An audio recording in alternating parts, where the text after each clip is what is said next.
Hello friends, thank you for joining me today. My name is Dan. Maybe you know that already. And a little change of pace here today. I decided to go ahead and show you part of my working life. Actually, when I started this series 2 years ago, the Daily Art Adventure, that's what DAA, oh I forgot my clapper. Sorry, this is Daily Art Adventure number 576. When I started it, part of my thinking was I would just show you the normal day-to-day life of a professional working artist. So that's what this fits into. And I've called it, of course, how to do a landscape rendering. What I mean is not how to paint a landscape, but how to do like an architectural rendering, except focused in this case not on a building, but on the landscape. So the work I'm doing today is for a landscape designer and a landscape builder. Every once in a while, he has a client that he feels will benefit from having a picture to look at. So that's the case. And I, of course, seriously considered not doing this broadcast because it's rather mundane, ordinary, not very spectacular. But then this very specific memory came to my mind way back in 1987, I believe, maybe 86, 87, when I was transitioning into the life of a full-time illustrator. I'd been working a full-time freelance illustrator. I'd been working full-time as an illustrator, but in-house for a company. And this was when I broke out into going on my own. And it was a very exciting time. It was a scary time. You know, can I really make it as a full-time artist on my own, and so on and so forth. In that season, I lived in Fort Worth, Texas, and I discovered that there was this thing in Dallas, right next door, called the Dallas Society of Illustrators. And once a month, I attended with much fear and trepidation, because I felt like the, junior boy in the bunch, and but was very, very glad that I did go, and then I went every month thereafter. One of the early programs I went to, this is why I made it think. Today's broadcast made me think of this old memory. I went to the Dallas Society of Illustrators, and there was a man there who was demonstrating how to do airbrush. And he was quite good. He was quite accomplished. It was a very commercial style, cartoony style of airbrush. It was not real sophisticated. But he probably took an hour and a half, maybe, to literally do in front of us a step-by-step, peeling off the frisket and so on step 1, 2, 3, 4 of doing an airbrush illustration. And I was hanging on every word. I was like all ears, all eyes. I was zoned in. I wanted, because I was just starting to do airbrush at that time.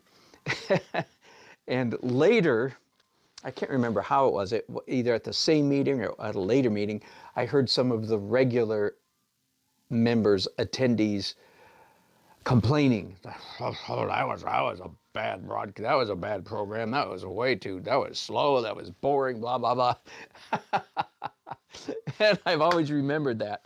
There I was, hanging on this guy's every word, soaking up. It was the most exciting, art meeting I'd ever been to. And I thought it was fantastic. And here somebody else thought it was terrible. Well, the reason I thought it was fantastic was because I was a novice. I was a beginner. I didn't even know where to start. Hardly knew where to start with an airbrush. And here was a man showing me professional step 1, 2, 3, 4, 5, 6, 17, 18, 19, 20. So I loved it. So I have to keep in mind that this job that I'm doing today, which is almost mundane to the point of boredom, there might be somebody out there who's just gotten a job, say, to do their first ever landscape design. Well, this is for you, both of you. I'm sure there's thousands and thousands that don't want to watch this broadcast. That's a joke. All right, so let's get started. And I'm going to point you straight down here. So where does it begin? Now, in most cases, it begins with a bunch of photographs. So here's my client went out to the property, and he took pictures and labeled them all. That was usually they're not labeled, but here somebody took the time to type in 2x upper walkway, 2 times 105 feet. Well, that's interesting. Now, by the way, these photographs illustrate so clearly the weakness of photographs. Because I'm staring at all that, and I'm trying to fit them together in my mind. It's like, wait a minute, I don't understand this at all. 5 by 5, 28, 9, 2.75 straight run, straight misspelled, straight run. My client doesn't spell. Well, he's a brilliant guy, truly brilliant guy, but spelling's not his thing.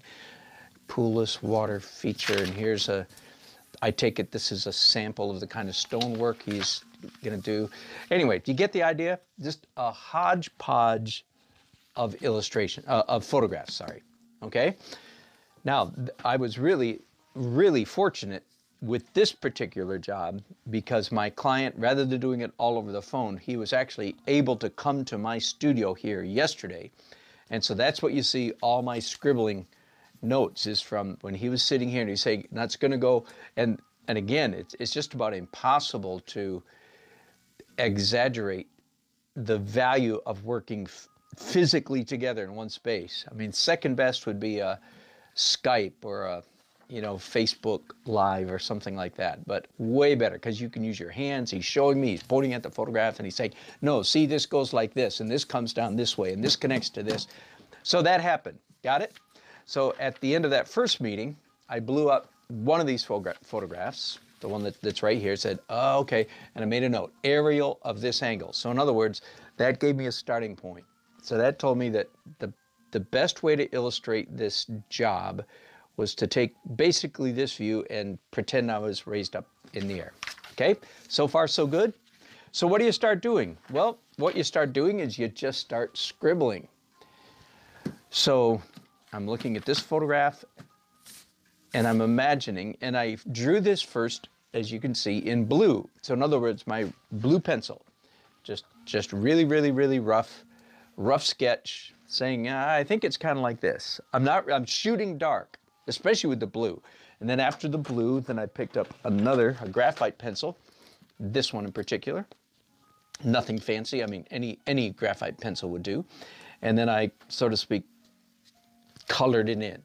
Then I came back actually with a whiteout and just whatever. Now, this, I took a picture of it and I emailed it and texted it to my client. Now, this is really rare, but he actually had time to come back late last night, late for a working professional, 9 o'clock at night. And once again, he sat down beside me. I made a copy of this, black and white copy. So here's the copy. And then as he sat here, I picked up a red pencil and a red Sharpie marker and more whiteout, these 3 tools, and scribbled and scribbled and scribbled, made a whole bunch of changes based on my first sketch. So I wasn't too far off, and we made changes here, there, and here, and there, and here, and there. Again, all in red. Are you with me so far?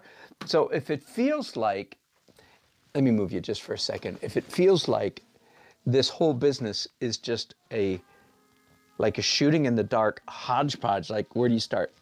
Your feelings are correct. Okay?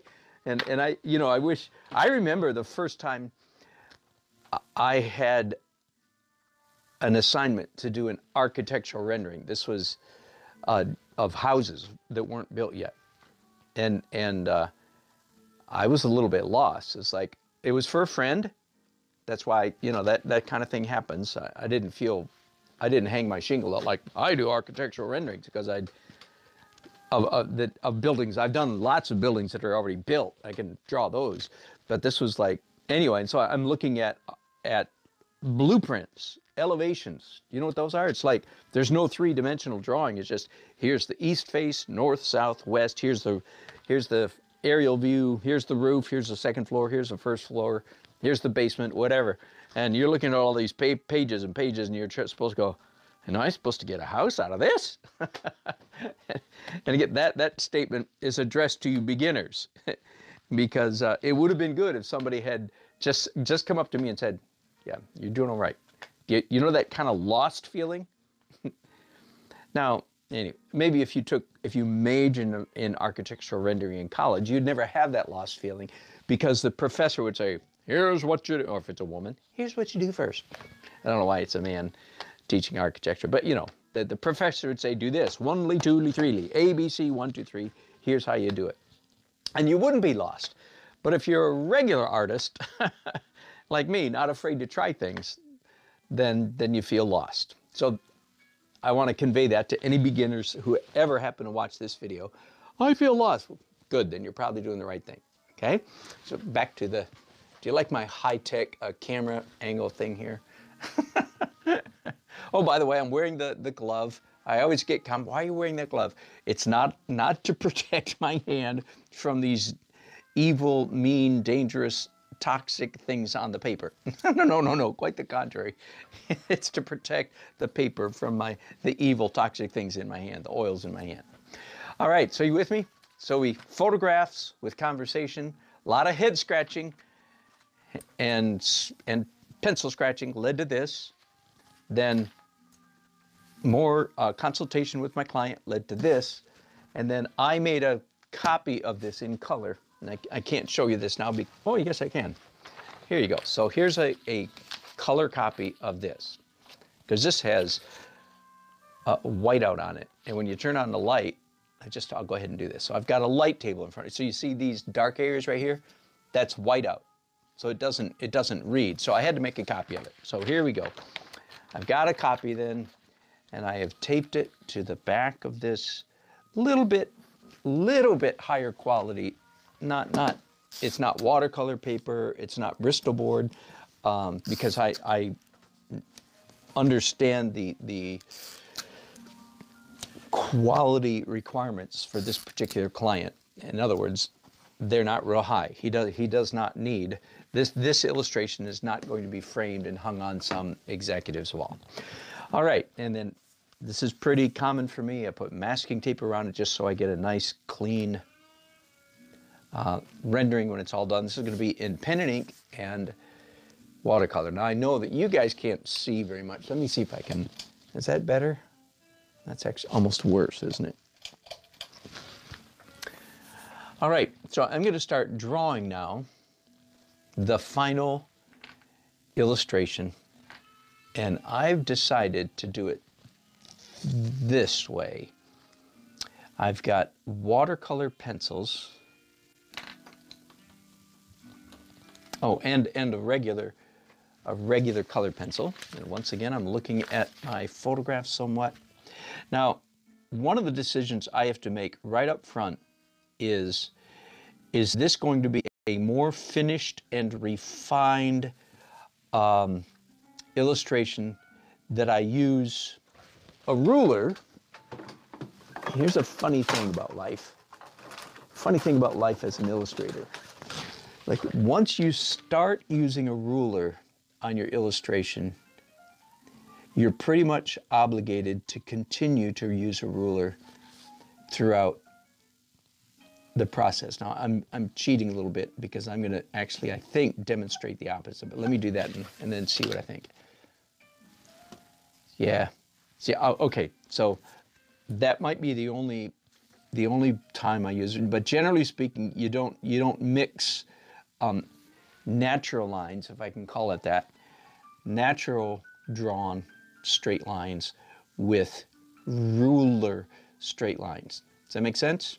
Generally speaking, you don't mix those two because they don't look good together. Once you've started with a ruler, and I'm cheating here, so I'm violating what I'm telling you, but I'm just explaining it. So I did use ruler for those, but I'm not going to. So and again, this has to do with the feel that my client wants for this illustration. If this was a super detailed, where accuracy was of the utmost importance, then of course I would use a ruler. I have, and you can see on my website, dannelsonart.com, I have a whole album of architectural renderings, and you can see some of my renderings there where I actually used a ruler to draw every single brick in a brick wall. Now, that's extreme. Would you not agree that that is extreme? Okay, but that is not the kind of job that, whoops, I just made a mistake. Sorry, the top of this column comes out flat. Sorry about that. I'm apologizing to my client, not to you guys. So that little bit right there, does this get any better if I do this? Oh yeah, it does a little bit. Okay, let me zoom in a little bit. So I'll clean that up with whiteout or something when I'm all finished. Okay. So back to the question: do you use a ruler or do you not? As you can easily imagine, you get a very different feel. The illustration, if you don't use a ruler, then of course you have to draw pleasant lines. Boy, I've given this speech so many times, but this is a time I should give it at least one more time. Here it is. Human beings are completely incapable of drawing straight lines, perfectly straight lines, right? You can't. If you're alive, then your heart is beating, therefore your muscles are getting a pulse. Your muscles essentially are vibrating all the time because of your beating heart. Therefore, you can't draw a perfectly straight line. The only kind of line you can draw is wiggly ones. At the last minute yesterday, my client suggested that I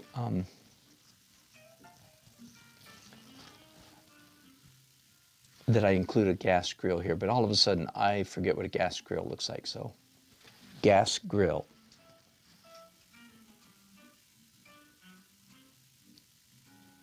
That did not work. Let's type it this time. So we're using Google all the time. Now, when I started in the art business, of course, there was no such thing as Google, the internet, and so on. So here I am. I hit gas grill, Google, images, and I just want to pick one. There we go. That one right there. That's just fine. All right. That makes sense? Now, could I have just, made up, invented? Have I seen enough gas grills that I could just make one up off the top of my head? Of course. Can I do better than the average Joe Schmo on the street? Of course. 1,000 times better. But would that be good enough? The answer, of course not. No. There's no great praise or honor or something of being able to draw stuff out of your head. Every time you draw out of your head, remember your head shrinks, so to speak. I'm using analogous language. I'm not being literal. I know you figured that out.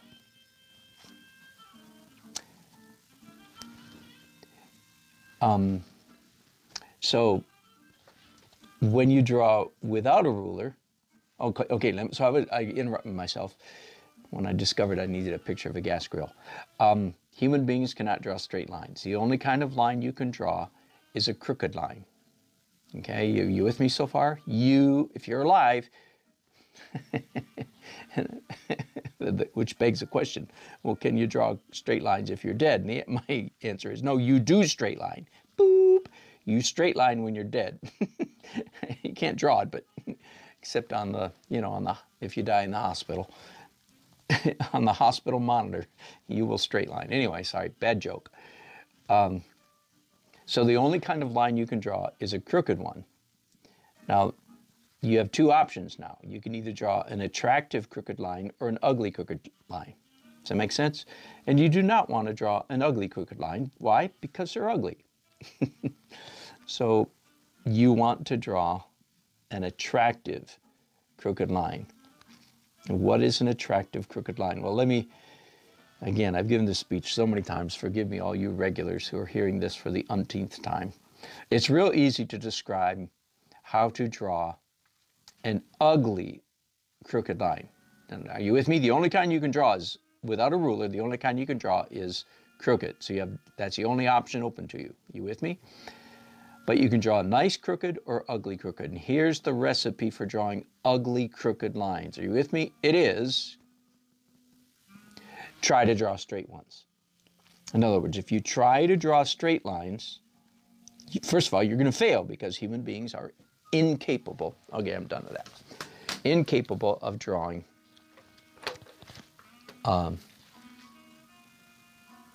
straight lines. So, and you can see by the way my hand is moving. Do you see it's sort of jittery, wiggly, jittery, iterative would be the smart person word for this. Stop and start, stop and start. Sketchy might be another word. So by not using a ruler, I'm getting a more sketchy, one might even say a more artsy rendering. And as long as it's consistent, now you can see, again, I cheated on these 1, 2, 3, 4, 5 lines right there. I did. That was just to demonstrate and partly to decide whether I wanted to use a ruler or not. Once you start with a ruler, you pretty much have to stick with it. Once you start with, in fact, hang on, I'm going to go ahead and fix this little mistake right now. Once you start with a ruler, you have to stay that way. Once you start without a ruler, you have to stay that way. There's a couple erroneous marks right here. Then I'm going to go ahead and white out right from the get-go. Now when I come back and do watercolor on top of that little area, as you can imagine, the watercolor is going to behave differently on top of this on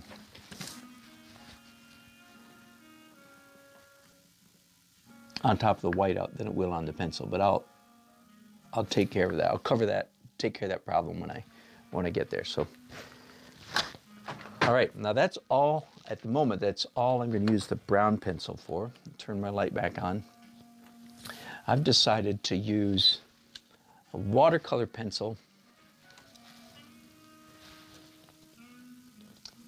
to do my rough sketch, if you will. Now, is it really rough if this is the fourth time I've drawn it, right? I drew it in blue, then I drew it in graphite, then I drew it in red, that's number 3, and this is number 4. So this is my fourth rendering of this landscape rendering. Now there's a good, perhaps for some of you, a good teaching point. How do you do landscape rendering? Well, this is drawing number 4. And I've got one more to go after this. So part of the answer is, how do you do architectural renderings of any kind, whether it's landscape or whatever? The answer is many, many, many stop and start drawing processes. So when I'm all done, unless I really screw up royally, I will have drawn this scene 5 times. Let me turn this off just so you can see it for just a minute there. Okay? So right now I'm drawing in watercolor pencil. The next drawing will be in ink. We'll cross that bridge when we come to it. Now will not have time. I have a meeting I need to rush off to in just a few minutes. So I will not be able to finish this this broadcast right now. I'll have to continue this afternoon. Now here's, right here, my client said we want what did we call it? Natural ledge steps. So once again, calling Google to the rescue.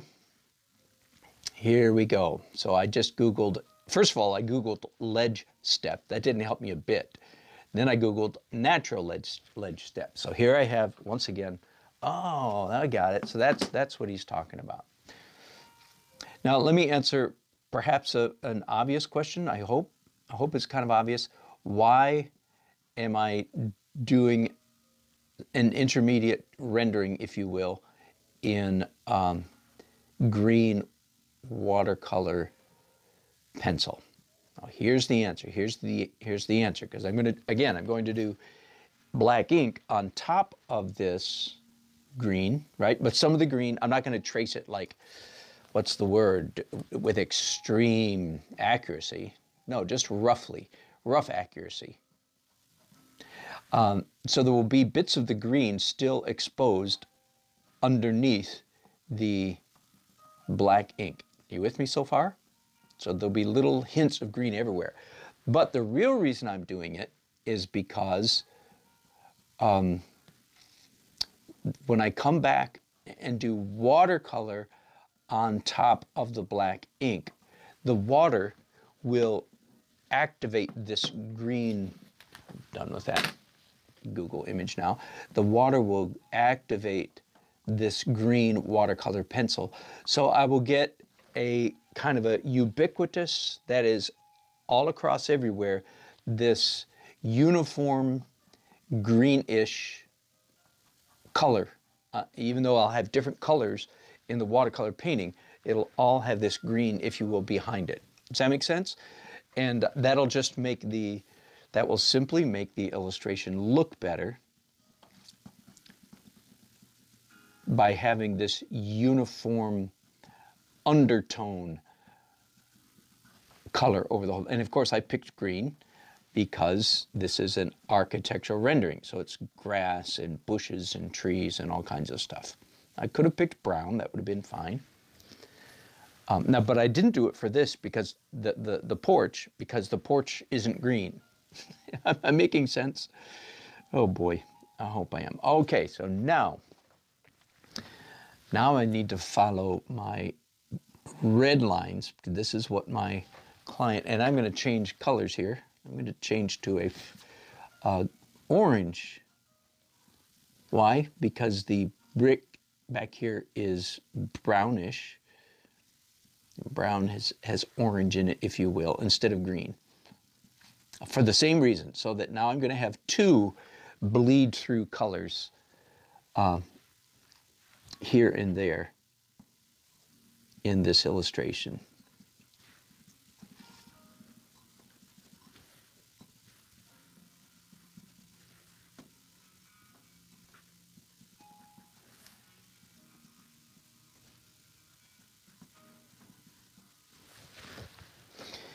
And my client said, yeah, include some of these Adirondack chairs. So I'm refreshing my memory. What exactly do Adirondack chairs look like? Oh, yeah. There we go. There's a fire pit here. Of course, I don't have to draw every single detail in watercolor pencil, but I want to draw just enough so that when I come back with the ink, I'm not sweating, I'm not worrying at all about capturing the rendering accurately. It'll already be very much done for me. That will allow me to draw in ink, which is the line that will show up the most, the lines that will show up the most. That will allow me to draw with complete freedom and make beautiful lines, because I won't be very worried about whether they're accurate. Does that make sense? So that's why I'm drawing it so many times, drawing it again now with watercolor pencil, so that when it comes to the ink, and I'll show you this later, I don't think I'm going to get to it right now. I have to go to a meeting that I'm very excited about, meeting with my friend Sam to talk about search engine optimization, new websites, all kinds of high-tech excitement to help me in my art career. Yeah, let's just do a little bit more. All of the plants, by the way, this is an unusual job for this client, because normally he has already designed the plants, and he's telling me normally what plants go where. But with this particular client, that is not the case. So I'm just drawing in sort of stand-in plans, typical plans, typical landscaping. And I've certainly done, how many landscape renderings have I done? 150 maybe. 150 maybe. Anyway, lots and lots and lots over the years, over the decades. I think that number's a little high. Maybe 75 to 100 is more realistic.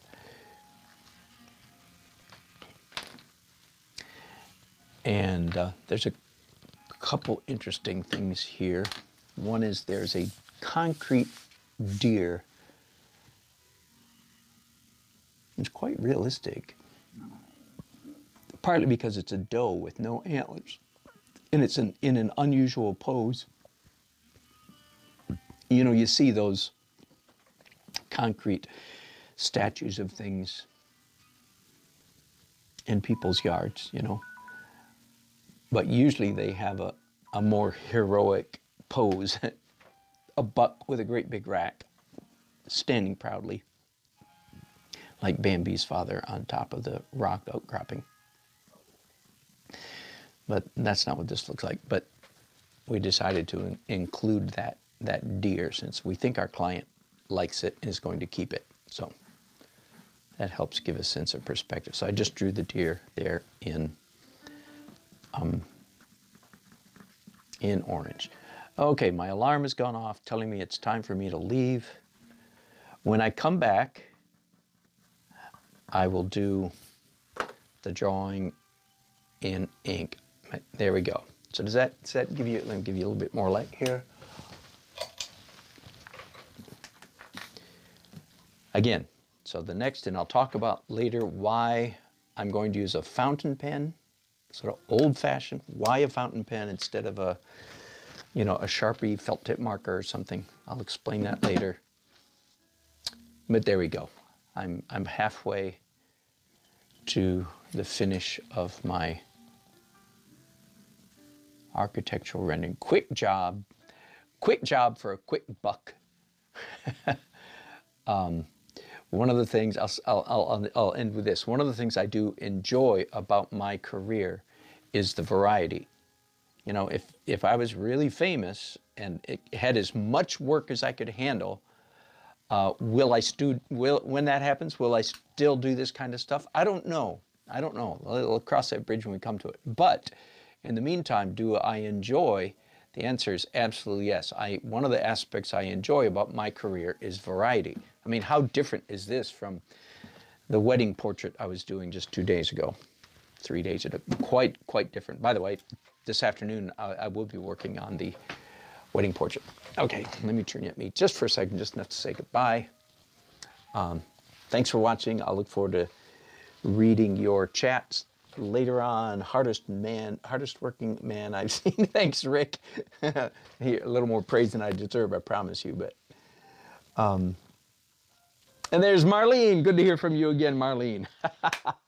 Thank you for I enjoyed your earlier chat very much. All right, thanks, guys. After my meeting this afternoon, I'll be back and finish this up. Bye-bye.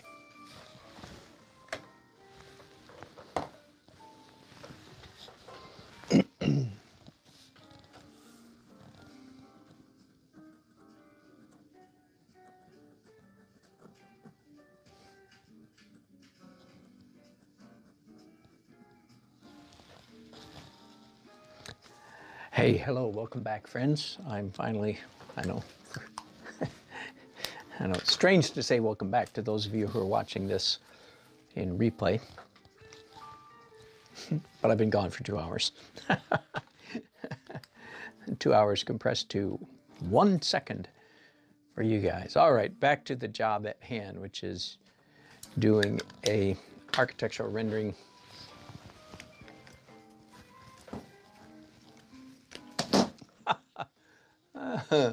You just got dropped. Because the glove I was wearing got caught. Anyway, so I'm doing I don't know whether to call it architectural rendering or a landscape rendering, but it's in the style of an architectural rendering, but it's for a landscaping job. So, and for those of you who perhaps just joining me now, in the first half of the broadcast, I talked about I talked about the process and started with a whole bunch of photographs, a meeting with my client, after which I did this sketch, first in blue, then in graphite. I sent this to my client.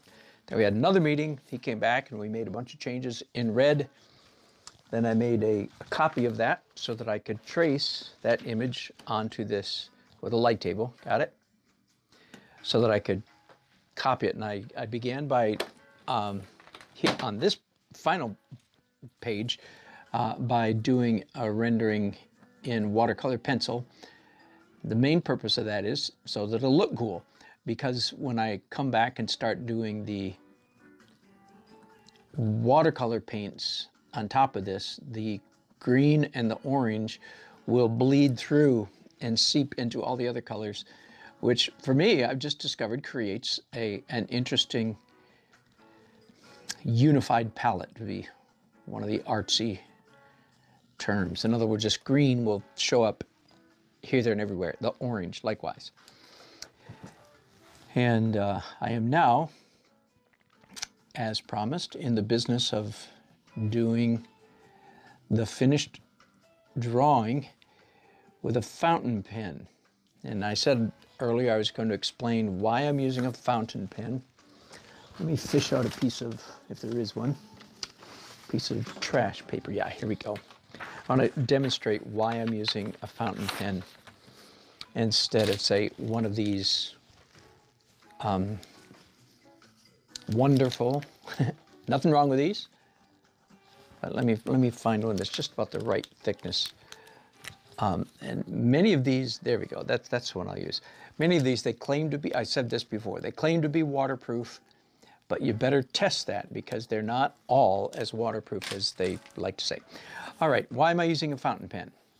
First of all, here's let me zoom way in here. So here's marks, just random scribbly marks made with this pen. Got it? Not bad. But before I describe what's wrong with that, let me go ahead and just do the same thing with a fountain pen.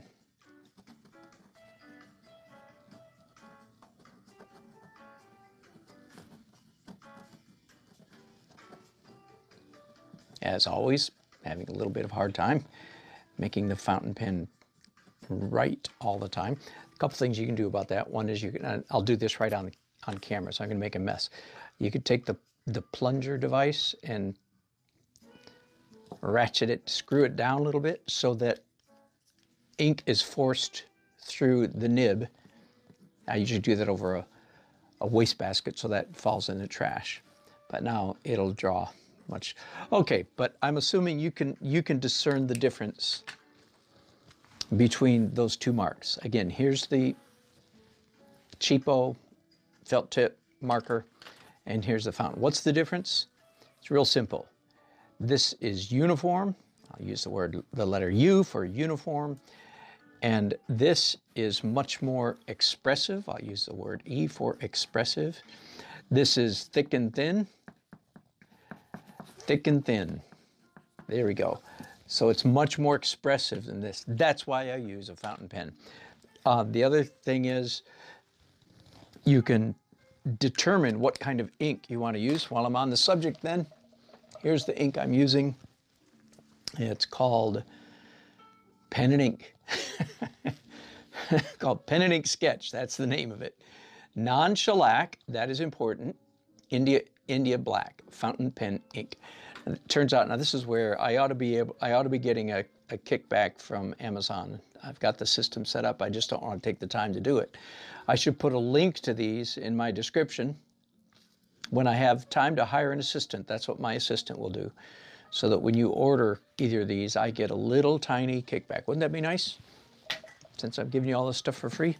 Anyway, so that's why I'm using a fountain pen instead of a felt tip. Now, you might also say, well, couldn't you use a even more traditional? Couldn't you use a dip pen? I wonder, I don't even know if I have a dip pen right here at my elbow.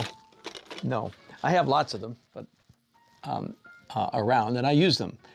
But why don't I use a dip pen then if I want this expressive, flexible nib? The reason you get thick and thin is because Again, scrap paper is because the nib is flexible. There's a skinny line, there's a fat line.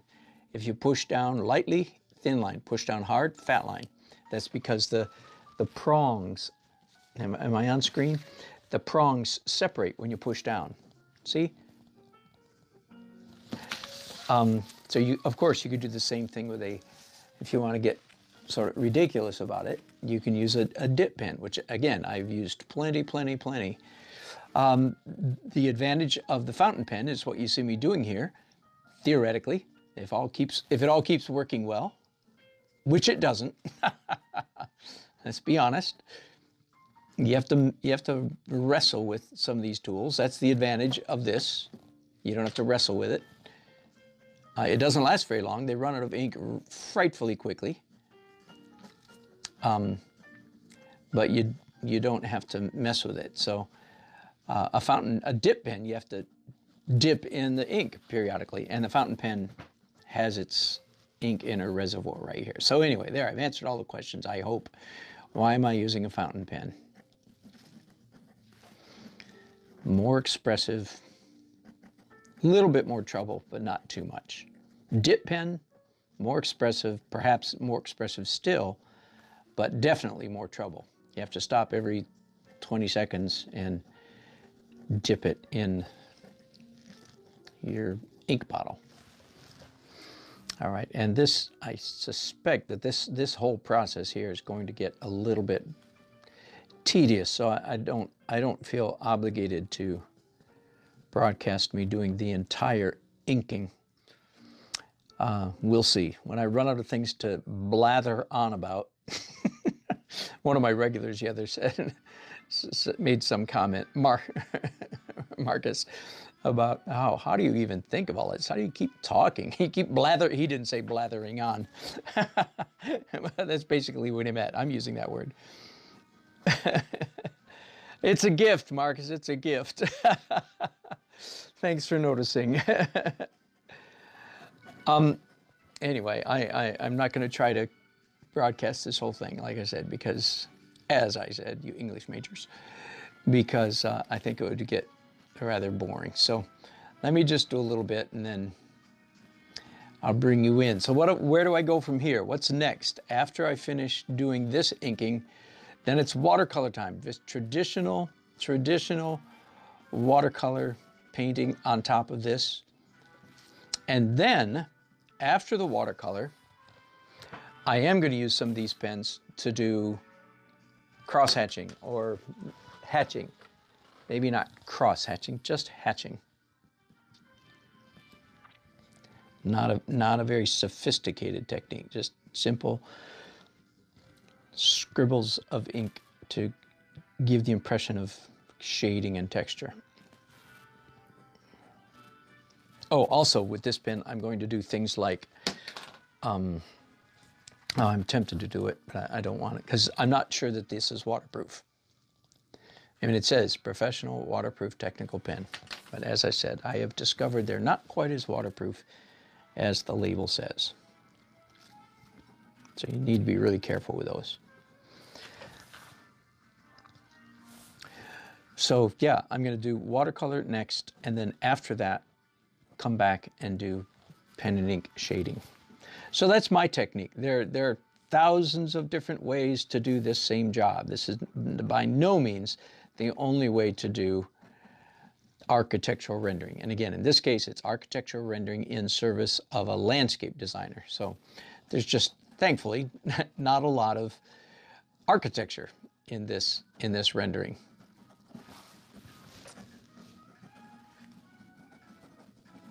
And by the way, you old-timers, you regulars, please notice the manner in which I'm holding this pen. I am holding it in the traditional grade school control grip, sometimes called the death control grip manner. There is a time for that. Some of you don't know what I'm talking about. I almost always advocate drawing with a side saddle grip like this. But of course, there is a place for holding the utensil in the what for most of us is the traditional manner, the traditional grip. I try to make that clear every time I give that little lecture, just in case you missed it. Once again, what does an Adirondack chair look like exactly? Oh yeah, higher arc than what I've got here, higher arch. And again, that's part of the reason why why I did the watercolor sketch first.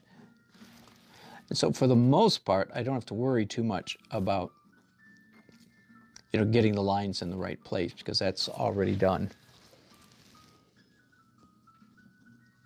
That allows me to draw with a very fluid and natural hand, a natural stroke, because I'm not sweating the details. I already got all the sweat, got all the sweat parts out of the way. Does that make sense? And again, if you saw the earlier part, then let me repeat that if you're drawing, if your technique, your style is without a ruler, then that means you're free to do what I'm doing here, which is make all of my lines interesting or expressive. If you watch me in my painting videos, then you've heard me say over and over and over again that the essence of good painting is making interesting marks. And sometimes I add the words, and the essence of good drawing is the same. So that's what you're seeing me do now. So all the little herky-jerky, stop and start, leave a gap, accidental on purpose irregularities in the line. This is the very kind of thing that no two people do the same. And that's kind of cool when you think about it. No human beings look the same, sound the same, act the same. Everyone is just as distinct as your fingerprint. And so nobody can draw. I mean, somebody could try to imitate my drawing technique, but it wouldn't come across. It would be pretty, that actually happened one time. Years and years ago, I had a monthly commission, and I got out of the illustration business, and I passed one of my jobs on to a fellow illustrator who was very, very, very talented illustrator, and he took over for me. One part of it was doing a cartoon strip and a number of other things. Anyway, his goal was to try to imitate my hand, and he did a pretty good job, but it was easy for me to tell that the difference between my drawings and his. So just for what, I'm not bragging by any means. I'm just saying that we all have our distinct hands. Ne'er the twain shall meet, so to speak. Let me take another look at this deer.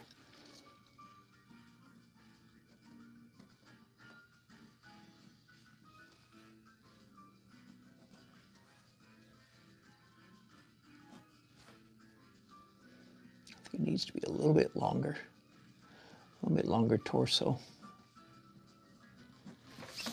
There you go. That'll do. What I'm drawing right now, this row of rocks is a water feature. That is a pump, pumps the water up to the top of this big rock, big boulder up here, makes little waterfalls as it cascades down these boulders, ending down here, and then has a collection pool, gets pumped back up here, and so on, so that people have a water feature. So they have a little water movement, sound of water, look of water. All human beings enjoy that hypnotic, repetitive sound, like a crackling fire, crashing waves, rippling brook, waterfall, all those kinds of things.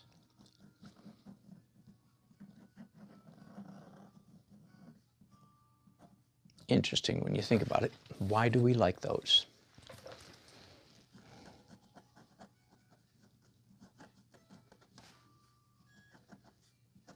And again, all the bushes that I'm doing here are just my own invention. In this case, my client did not specify for, at this point, which plants he's going to plant. So I'm just left on my own. You know, a couple junipers, I don't know what, another kind of juniper, and then some flowering shrub down here. I'm on my own, so that's not a problem at all. These look like dwarf hollies, but I'm putting flowers on them, so I don't know what that makes them. They're not the shape of azaleas. Azaleas are very popular here in North Carolina, but those are not shaped like azaleas at all. All right, almost finished with this stage. I guess I'm debating whether to keep going, or I guess I will, just a few more minutes.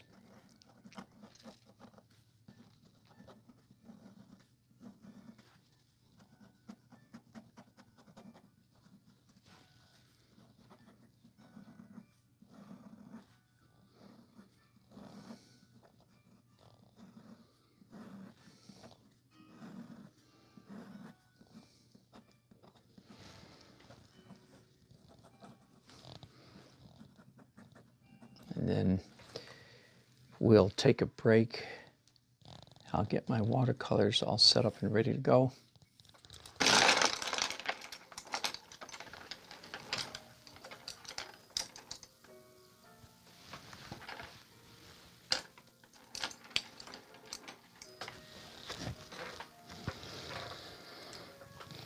All right, welcome back. So I'm going to begin just by spraying this paper and let the watercolor start to bleed. Oh, you know what? There was something I was going to do. I wonder if it's too late. So I don't know if you saw that, I just turned over a wet watercolor painting upside down. I want to demonstrate something for you real quick. Anytime you're painting on real cheap paper, as I am here, you can make the situation less drastic. The paper won't warp quite as badly if you just put tape. Now you can put tape solid across the back if you want to, but even just doing something like this will help take out some of the warp. Again, you could do this with typical 140-pound watercolor paper. Of course, you're using up lots of tape. But anyway, so there you go. So I wonder what's going to happen now when I turn this over. Oh, not bad. Not bad. I'll just need to dry off my... that is not a technique I recommend, by the way. Spray a page of watercolor and turn it upside down and press it down. Just for fun. I am the kind of watercolor person that always has a tissue, always has, like a brush in one hand and a tissue in the other, and a hairdryer in the third hand.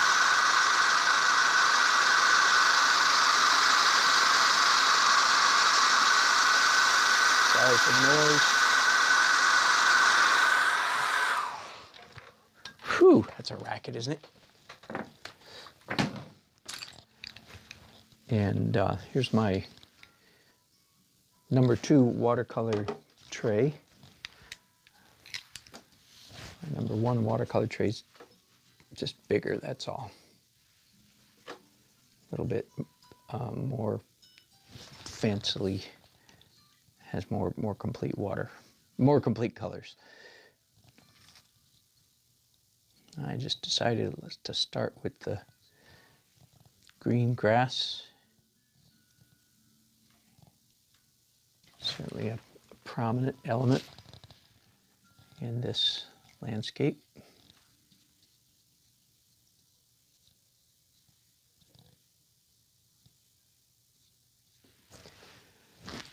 And to a degree, I want to paint like a real watercolor painter. In other words, Let the watercolor run around. Let there be some flow, some natural freedom in what the paint does, as opposed to just painting like an illustrator, if you will, and being all tight and accurate and so forth. I think anytime in these days, anytime that somebody asks for a rendering that's hand done like this, they're going to perhaps be looking for a little bit of freedom. Otherwise, they would have had this done on a computer, sort of like everybody else. And the computer now is the instrument of choice for most people who want architectural renderings. I should have said that earlier.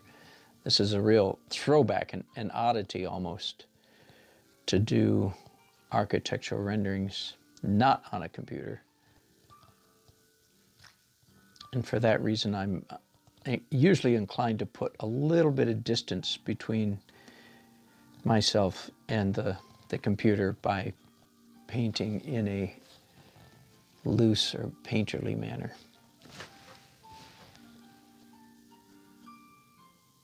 Let the colors run together a little bit. Don't be too obsessed with keeping it under control. That's what I mean by painting somewhat like a real watercolor painter.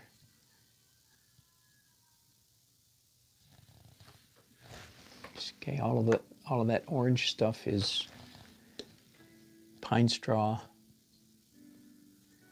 In this part of the country, we called it natural areas. I think that's probably fairly widespread, I would think.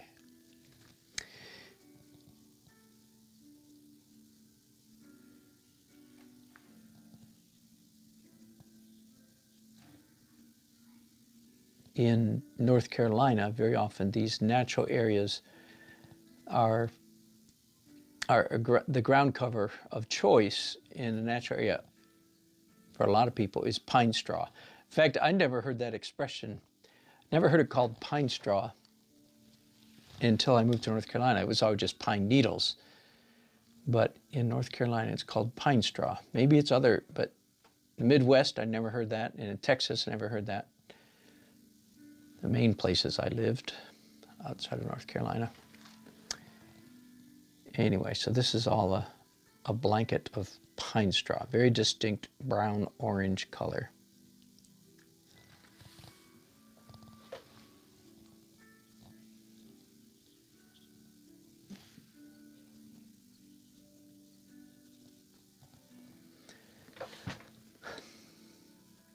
So I don't know how well you can see it. I was talking earlier about why did I do a watercolor pencil underneath the drawing, and I mentioned that I wanted the green to bleed through everywhere. And it is happening. It's pretty subtle. That's fine with me. It's not something that has to smack you in the face. Okay, now darker green for the shrubs. I should probably be using a smaller brush. But I'll carry on, see how much I can do. There's not much doubt, as a watercolor painter, I am strongly bent toward flats. And I've often thought that might be a real weakness in my watercolor technique. But I was encouraged in the last couple of weeks. I've seen several James Gurney videos. James Gurney is an illustrator most famous for his Dinotopia books, or book, I don't know whatever it is, but the Dinotopia. Dinotopia. Did I say that right? The Dinotopia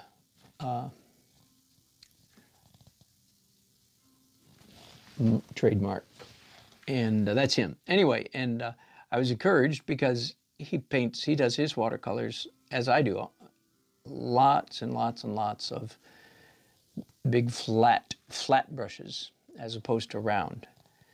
And I'm certainly not advocating that that's the best way to paint watercolors, but it's a habit I have always had.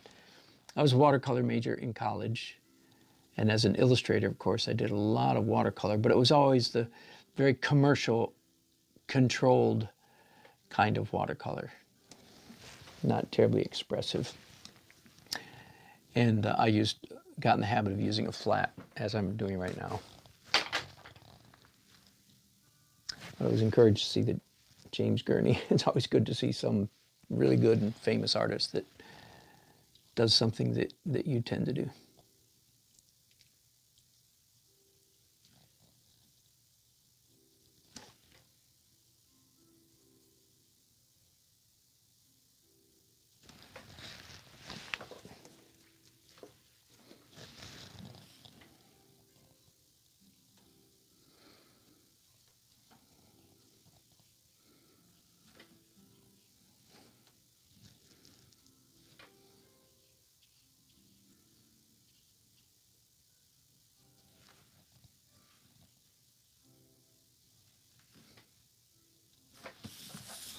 Turn this upside down so the water runs this way.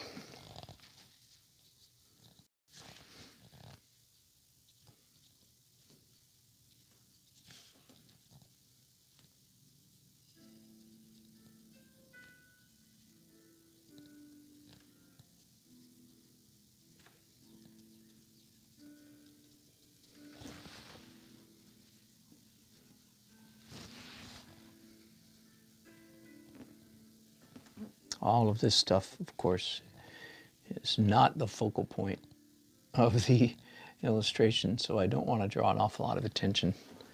I just want it to kind of fall into the background like it's doing. We'll pick, okay, now, you know what, sorry for the noise. I have to dry that before I can proceed. Hang on.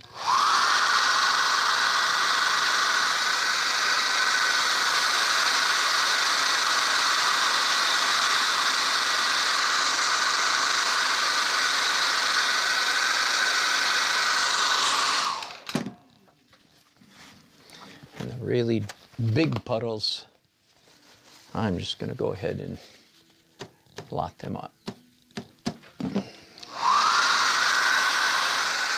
All right, good enough. Now, so I'm basically blocking in the large areas. Now, all of this stonework is gray. So, of course, I have green on my brush right now, kind of a dirty green. I'll go over to this. This is generally the warm side of the warm and cool. Come over here and then pick up some red, because theoretically, right, that should turn into a brownish gray, which it is indeed. Now, if I want it grayer instead of browner, I'm going to add more blue to that, because the stonework I'm looking at right now, there, that's almost a straight up gray, and I didn't have to waste any paint by rinse out my brush and starting over.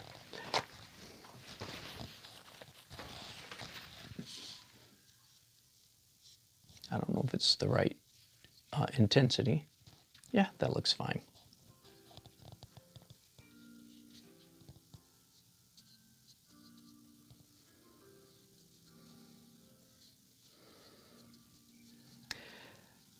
The final step, after I finish the watercolor, which will be some time yet, all I'm doing right now is blocking in the major areas. Then I'll come in and do shading, including shadows.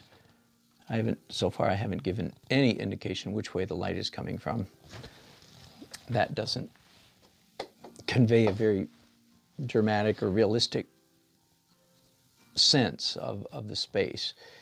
I don't know if you've ever noticed traditional architectural watercolorists, or painters, not just traditional architectural renders typically make very much of light and shadow, which way the sun is coming from. Typically, that's just a very, I would say,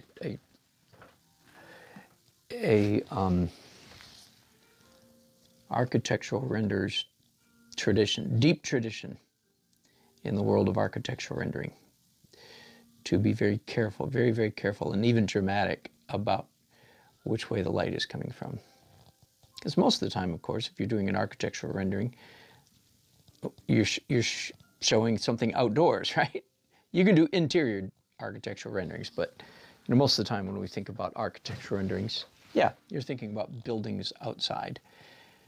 And that means the sun is shining. And the sun is don't know if you've ever noticed this or not, but the sun is a very dramatic light source. So it's a good idea to make your light and darks very strong. Here's a pine branch that I missed here a minute ago right here.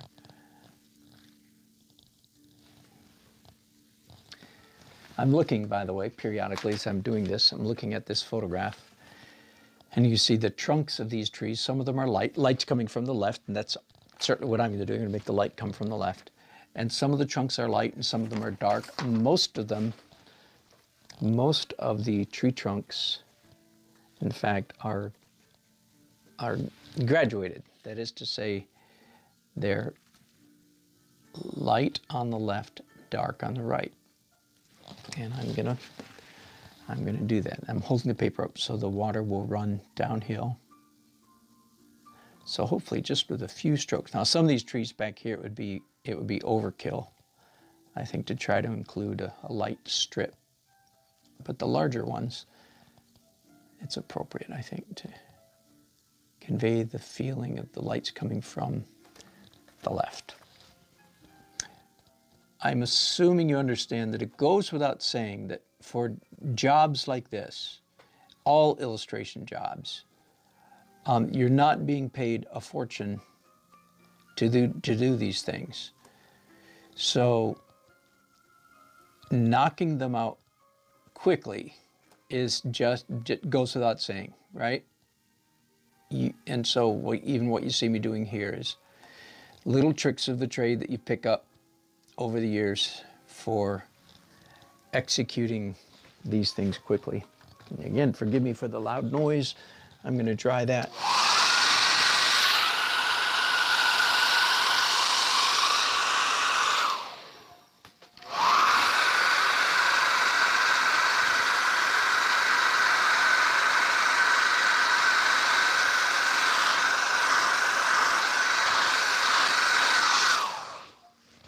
All right, now as you can see, the only major area left to be blocked in is the deck and the grill. And the deck, again, photograph here, it's gray. I think it's all gray, maybe two different shades of gray.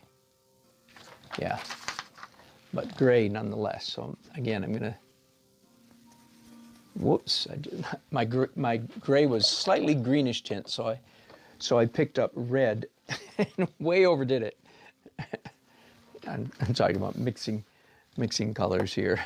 So like that, it was slightly gray, and I just did it again, see? Way too much. All right, that's pretty close. Now some blue. Whoops, too much blue. Do any of you ever do anything like that? I'm teasing you, I hope. Yeah, we all do stuff like that. Part of my reason for showing you my stumbling, bumbling color mixing is just so you don't feel like you're the only one. I could go more slowly and, yeah. But going slowly is not the name of the game when it comes to doing illustrations. We pretty much want to knock out everything as quickly as possible.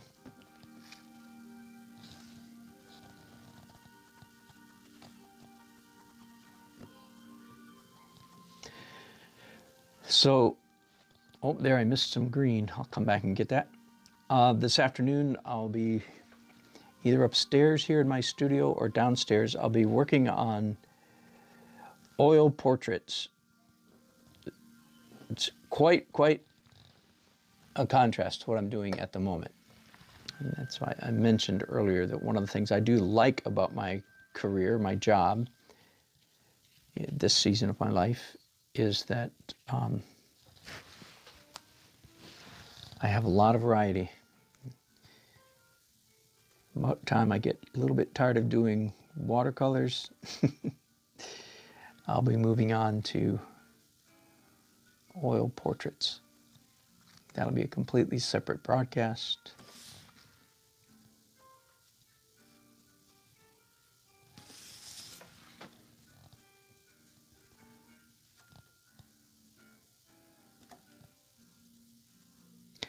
And let me point out that painting these spindles right here, I think that maybe some watercolorists would be inclined to take a brush, say, like this, and paint it like this, which is certainly a valid alternative.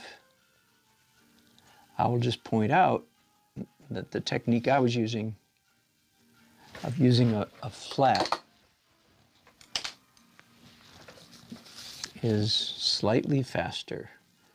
One stroke done, one stroke done, done.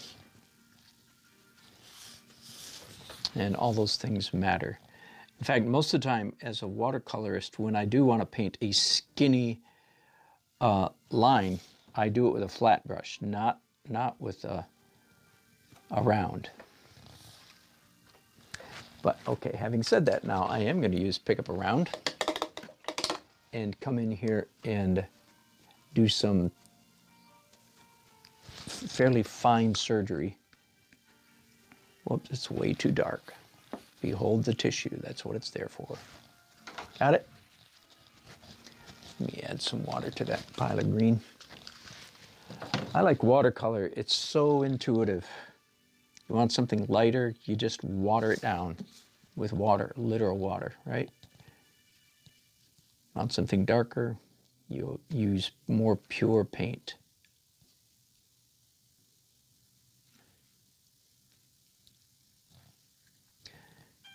Watercolor, however, is widely regarded by people who know, including me. Watercolor is far more technically demanding, far more difficult medium. I just might have painted a post that's supposed to be gray, and I just painted it green, I believe. A little bit hard to tell. Yeah, that's it. That's better. All right, so this beginning makes sense. One more major piece, and that is this gas grill, which is made out of aluminum. So it's going to be mostly just reflection. Gray, green, blue, reflection of whatever's happening in the sky, and so forth. Try not to spend too much time on it. Just knock it out. Go back to my big brush here. Just try to not let it draw too much attention.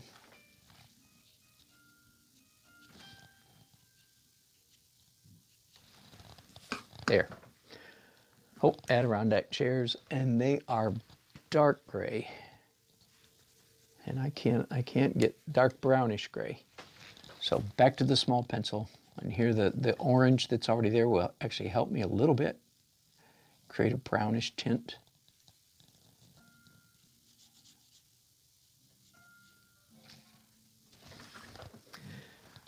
I'm debating whether to continue. No, yeah, I will. Okay, so the big shapes are done. I am going to switch to a smaller brush now. Just a couple weeks ago, I bought a nice flat brush. It's not a Winsor Newton, but it's a Da Vinci, Red Sable. Pretty good brush company. And let's begin doing shading on all of this stuff. So once again, the sun's coming from the upper left.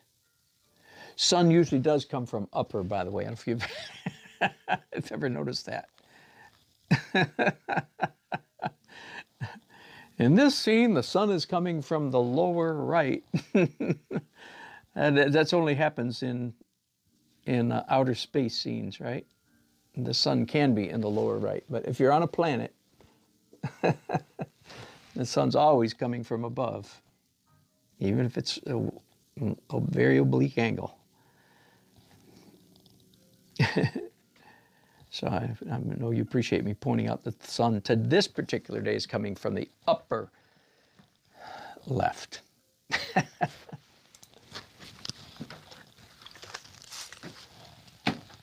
Got a really nice gray tint going here.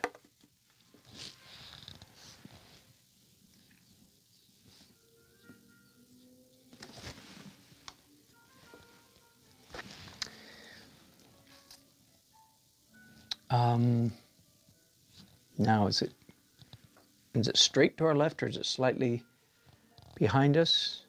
You know, does this shadow go this way or this way? I think it's slightly away from us. So I'm going to make this shadow. Are you with me now? The sun is upper left beyond us a little bit. So the shadows are going to be coming toward us a little bit. Pointing in our direction, in other words.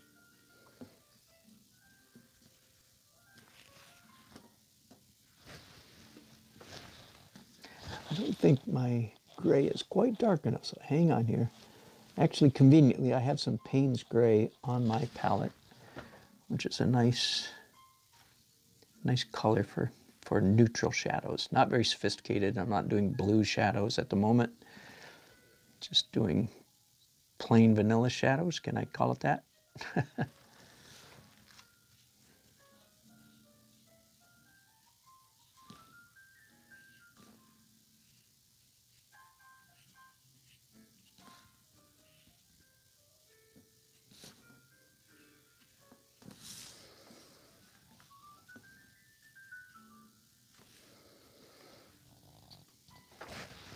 I'm going to add some dark green to that gray so I can do the shady side of all these bushes. I think the bushes will do more to convey the direction of the light than anything else, because they're all of course rounded shapes, and so if I put the shadow on the right side, it'll be obvious the sun's coming from the left. Now you understand, of course, that artists, we are always doing things, always in the colloquial sense of the word, I don't mean it literally, but we're always doing things that almost nobody looking at our painting will consciously observe. They won't even see it. So we're almost never, the only time we're working to achieve a conscious response is when we're painting or working for fellow artists. And by the way, you have to, as an artist, you have to be kind of guard against that impulse. Be careful, I'm saying to myself, while I say to you, be careful not to fall into the trap of painting only for your fellow artists. I don't know if you're familiar with this concept or not. I think it's called the invisible audience.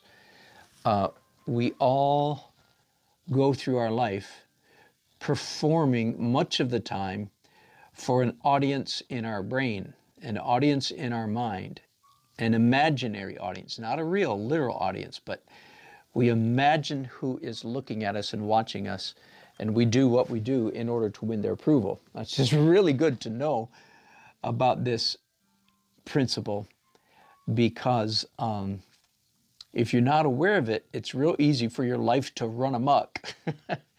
Trying to, if I can use that crude language, trying to please somebody who isn't there, trying to please somebody who doesn't exist, so to speak. Now, they might exist somewhere, you understand, but they're not literally in watching you. And as artists, I think we're particularly, like, there are a number of artists in the world, and I'll just limit it to the ones who I've actually met and who I would consider to be friends. Some of them are slightly famous, and people like that we've taken classes or lessons from, that kind of thing.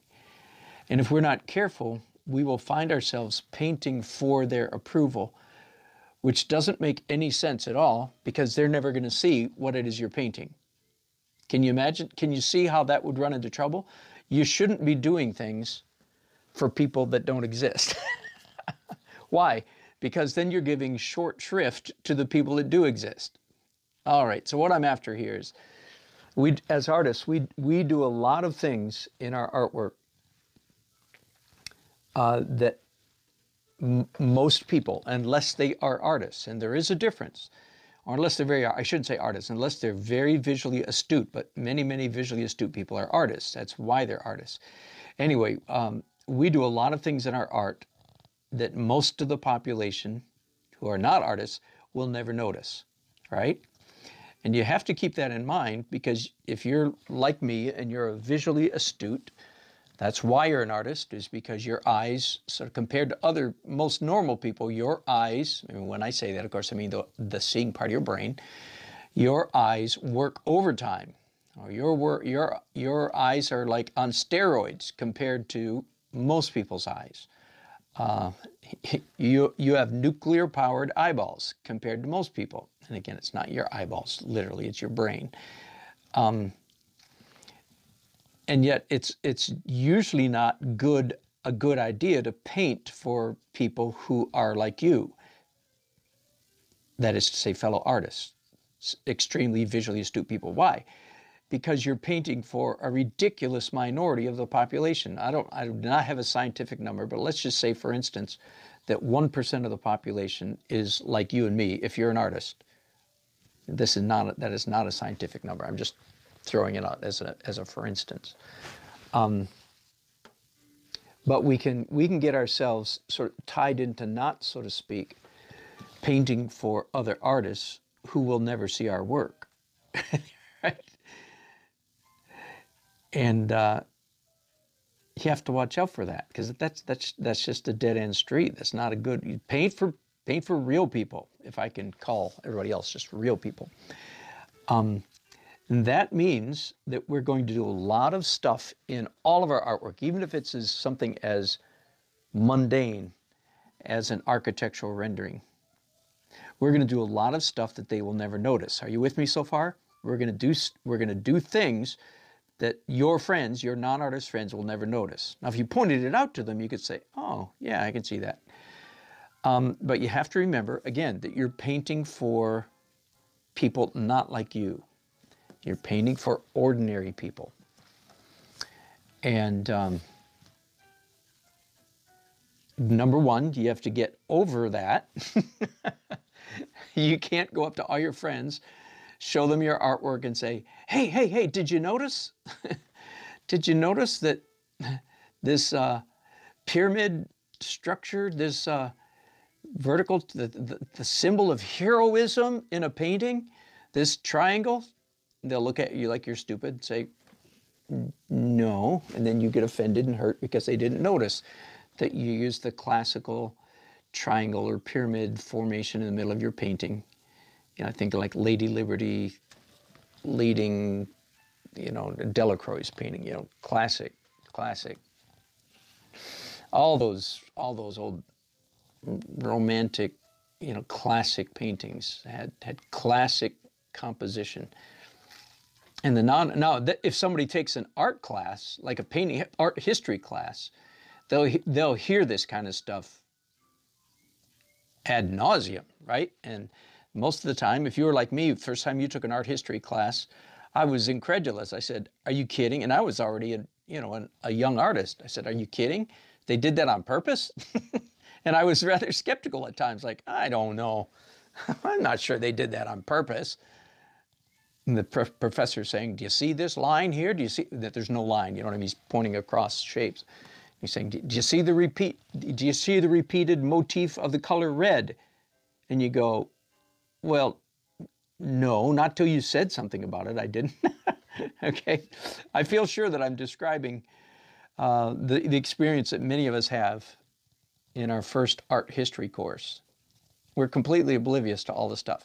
Now that I'm an old artist, I absolutely, yes. No, I don't think your art history professor was blowing smoke. They were telling you the truth. Yes, the artists were doing all kinds of things that most people don't notice, including me at the time.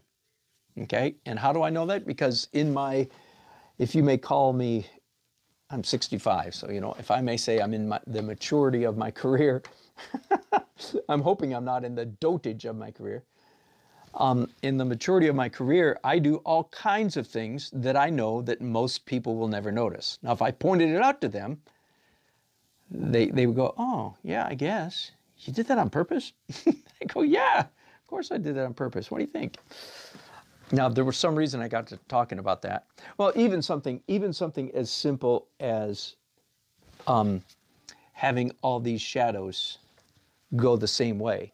You wouldn't believe how many ordinary, non-artistic people wouldn't even notice that. They wouldn't register. It's like, oh yeah, I didn't notice.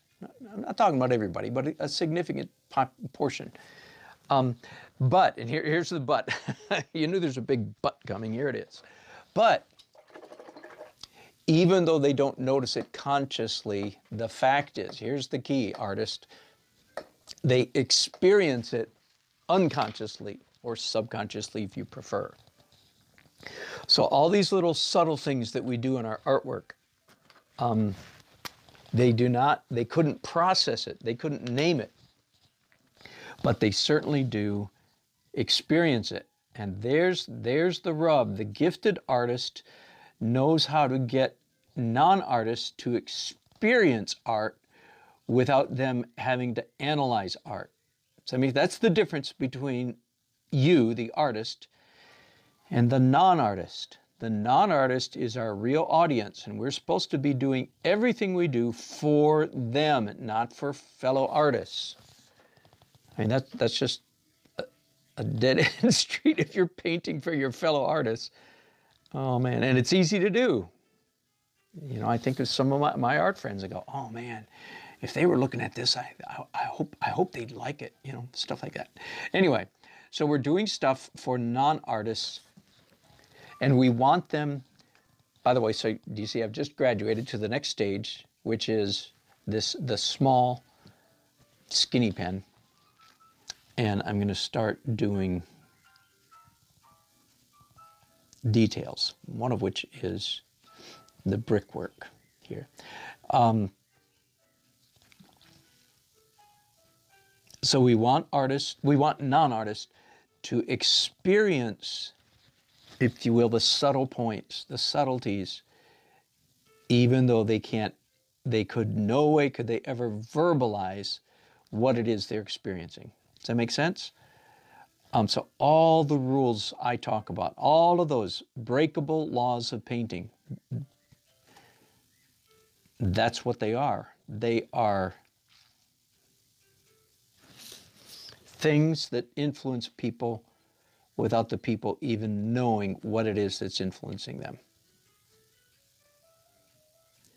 So you're not supposed to, you know, walk up to your non-artist, any non-artist, and say, hey, did you notice how, and I'm trying, did you notice how I incorporated the golden mean? Are you guys familiar with the golden mean? I'm assuming you are.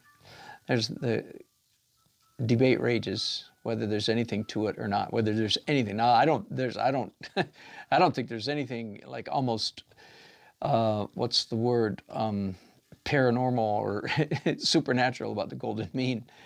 No. But I do think, I'm not a skeptic. I do think that it simply delineates a pleasant shape. And some people have done research and found that it doesn't, but I'm skeptical of their research. Now, some of you don't know what I'm talking about, right? The golden mean. It's a number, it's a ratio. You achieve the ratio by a Fibonacci sequence, I think it is. The boxes X plus Y plus, whatever. Anyway, I could draw it, but anyway. You end up with a ratio. The ratio is this. Now, it's a, what's it called? Not an ironic number. An irrational number, that's it. I'm not a mathematician, you can tell. So it's one of those numbers like pi that goes on for eternity. But the short number is 1. It's a ratio. I'm looking for a piece of scrap paper. Here we go. By ratio, the simplest statement of it is a rectangle is a ratio. And if we call this edge 1, then this edge in the golden mean is 1.618. 8. That's all I remember. Or sometimes you could call it 1.62, because you can see 1/8 rounds up to 2.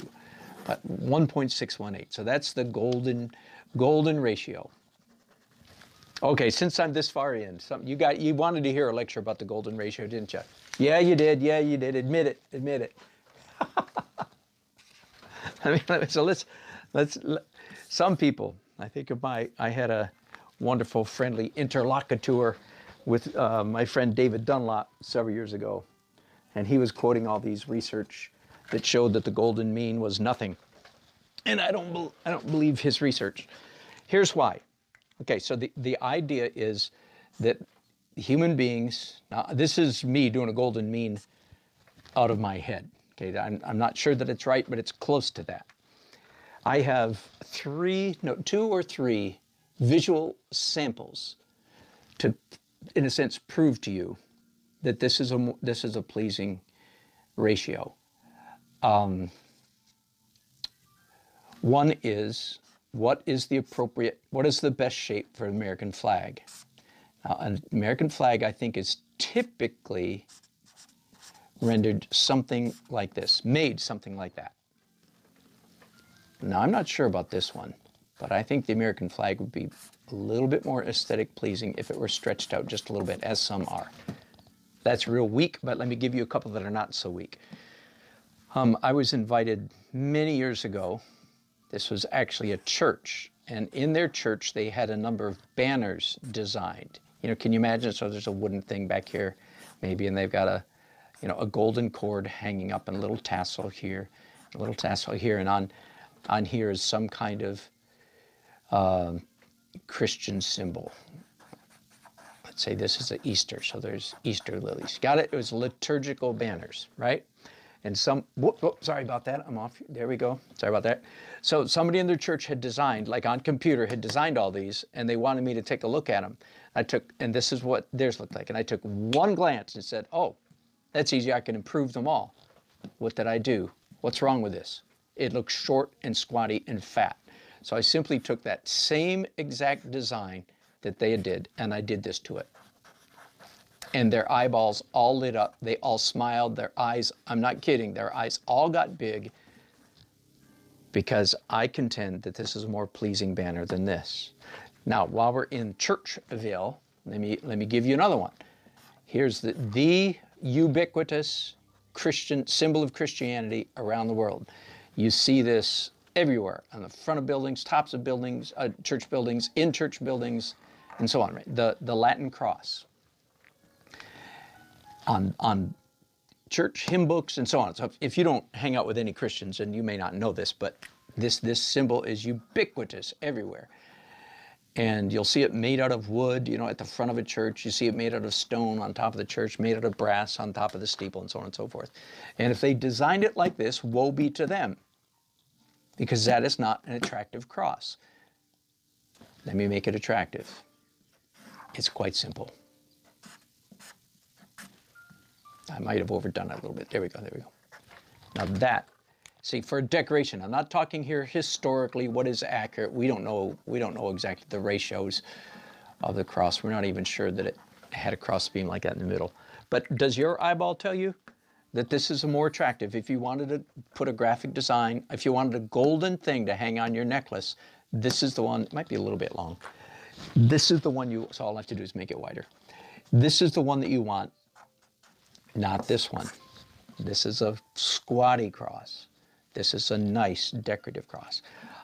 So there's 2. Seems like I had another one. Just the other day, sometimes I stretch my own canvases. Not usually, because they make them so cheaply. But a typical canvas is, let's say, 36 by 48, something like that. And I've painted hundreds, literally hundreds of canvases that were that shape. But I do contend that is not attractive. So last week I was in the art store, Jerry's Artorama, and I bought stretcher bars because I've got raw canvas at home. And I did. I stood there in the store and I said, okay, if these 2 are 42 inches, then these are whatever. And I did. So yeah, I do paintings that ratio. Again, it's 1 to 1.618. That's the ratio. And I actually do contend that it's a more attractive, by these examples that I've given you, these two especially, that it's a more attractive ratio. This looks squatty and fat to us. Squatty and fat. Ooh, that's pleasant. I think that's true. Even the American flag, I think, would be improved. And certainly the canvases that we buy. This is a more dramatic. Now, I don't know what, right now, TVs that we watch are, what, 9 to 16 point something? And I'd have to have a calculator here. Oh, here, let's do it. Let's do it real quick. Let's see if they designed our new TVs to be close to 9 times 1.618. Nope, it didn't. Our new TV screens are actually wider than Golden Mean. So there you go. And I might be all wet, but hey, I'm having fun. All right, all right, back to the job at hand. So the last thing that I'm going to do after I finish, and I'm not just going to do bricks, I'm going to do a little bit of shading like this. You could call it cross-hatching, but technically it's not cross because, unless I go the other way, which I probably won't do. It could, probably not. So this would just be called hatching. And of course I want these brick marks to fade out the further they get away from us. We don't discern brick shapes far away, just up close. And then this is pine straw. Okay, and I was about to tell you, so the last thing I'm going to do is come back with opaque, either opaque gouache, which is opaque watercolor, or I'm just going to do white.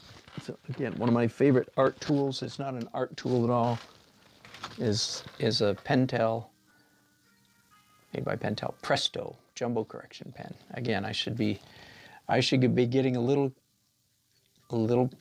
kickback from Amazon, but that only works if I jump through the hoops, and I have not jumped through the hoops. But I want to show this to you before we go. I may not do any color, but just the very last thing is come in here anywhere. Again, thinking very much about the light coming from the upper right, then where would the light be hitting, right? Little sparkle. Now, isn't it interesting that even on a sort of a cheap, if you will, quickie illustration like this, I'm still operating by the universal principles, one of the universal rules of painting. Every rule can be broken, but you need to know what the rules are before you break them, or you're probably just screwing up. But what the rule here is, darks first, lights last. Yeah, so the very last thing that I will do you see how that creates just a little bit of pleasant sparkle? And now if I want to, I could come back and make these flowers yellow or violet or pink or orange or red.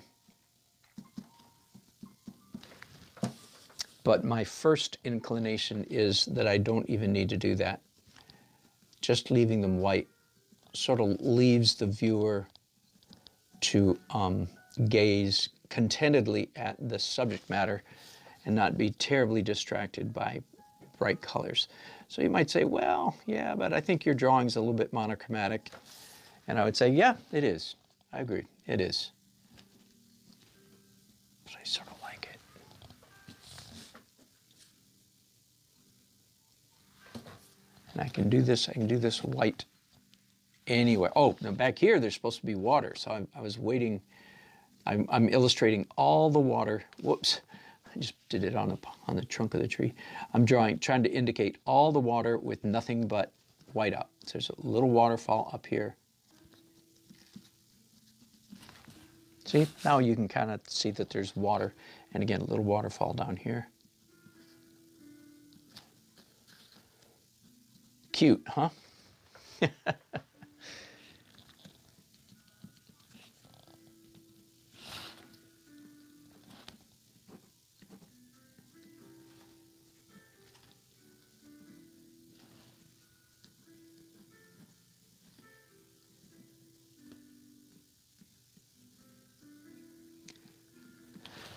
Again, just thinking about which way the light is coming from and accentuating that. I could even come in one of these prominent trees, in these branches here. Isn't that sweet? Just a little bit of an accent there.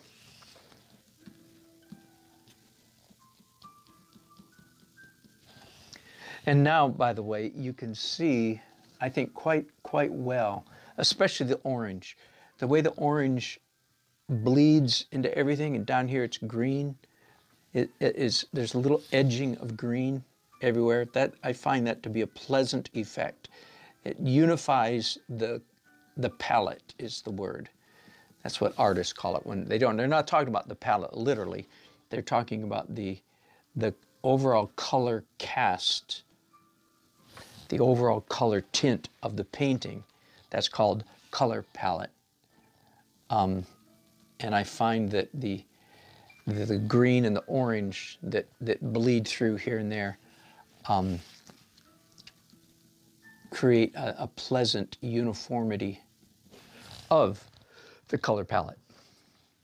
Let me do just a little bit on the top of these Adirondack chairs, just the sun glinting off that, off the top, off the edge.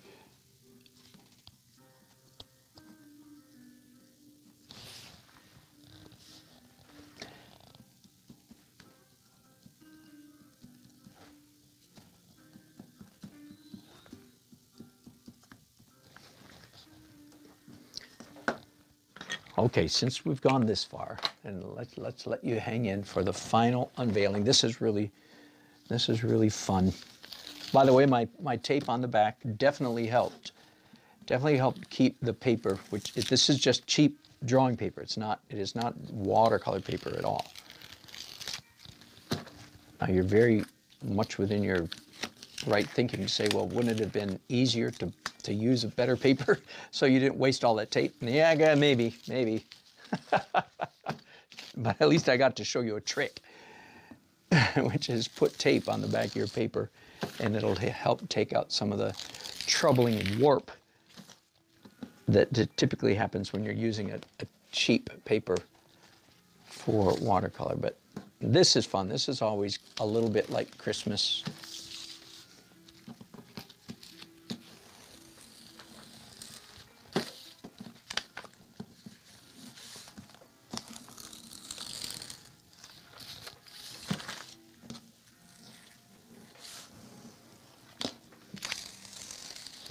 To see and that's why I put the tape on it too, so that it just adds a nice professional looking finished edge, don't you think? And I typically sign these, and I've explained this to my client. I'm not signing it because I have some kind of huge ego. I may have a huge ego, Vincent would say. But I'm signing it to win points for my client. So when he shows this to his client will say, wow, this is a signed piece of art. My client, the guy who builds the landscapes, gets points for, going the extra mile. Had a real professional artist do the rendering. And of course, yeah, I'm being paid for this. So it's not like we're fooling anybody. I'm just making it clear with the signature that this is a quote-unquote a real piece of artwork. So the idea is to win psychological points and makes the client feel a little bit more comfortable about paying my client thousands of dollars. Much deserved, by the way. Oh my goodness. My client is a living gorilla. He chops down trees. I'm like huge. Anyway, never mind. All right, good enough? Is that fun? Let me see if there's any chats here I've been missing. Oh, there are quite a few. Vincent asks if I always talk like that at school. Not at all. I know that was an old comment, but and Pink Pink Haze Pie says, hi, Dink. I think you're the man to answer this. I have a lot of missionaries in my family and worry being an artist isn't meaningful. Oh, my goodness. Oh, don't talk to me about about the value of beauty. Oh, my goodness. You're waving a red flag in front of a bull. Okay, everybody, you heard it. I was provoked. I won't do it. Won't do it now. But Pink Haze Pie, I'll try when I do it, when I tackle this, if I know in advance, I'll try to put it in the title so you can keep your eyes open for it. Yeah, I'm writing a book actually on the subject of beauty and modern art. Yeah, right now it's about 400 pages long and hasn't seen the light of day. I'm still working on it. Be that as it may, it's a subject I've thought about a lot. And Aiden Burns also says, about 3 years ago, I found your video about cross-hatching and it shaped who I am as an artist. Woo! And all my teachers say my work looks professional. I have you to thank. Aiden, my friend here. You just made my day. Well, all you guys made my day. Thank you, Aiden. That touches me deeply. Appreciate it. And Pink Haze Pie, yes, I love talking about that. And especially, I mean, obviously the reason I don't get into that kind of stuff too much is because I don't want to conflate or confuse. I don't want people coming to my site for art and discovering more spirituality than they had bargained for. Now, yeah, that's a real hard call to make. Do you know what I mean? I am fully capable of preaching up a storm. But most of the time, I don't feel like this is the place for that. But, yeah, I can do that. And I would love to do that. In fact, I was scheduled to give a talk on that last Thursday night, and it turns out my organizer gave me the wrong date. So it's not actually this last Thursday. I'm going to do it in May. But for a secular audience, I am going to talk about the quest for beauty. And so I'm loaded for bear, Pink Haze Pie, on that very subject. Because I've just finished several hours of preparation for giving a talk on that subject. I'm still scribbling while I talk here. Okay, hang on. Since I'm drawing, I seem to be having too much fun. I'm just scribbling up here. A little bit of chaos. And the tape should be back on there so I don't do like I did right there and accidentally go out into the white area.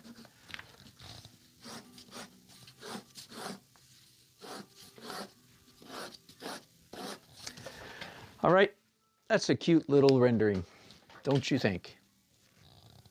So we went from this to that. All right, end of broadcast. Thank you guys for watching. Thanks for all your fascinating chats. Yeah, Pink Haze, please keep your eyes open for it. Hey, Reb7.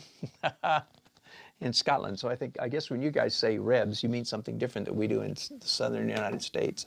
All right, that's all. Thanks, guys. Appreciate it.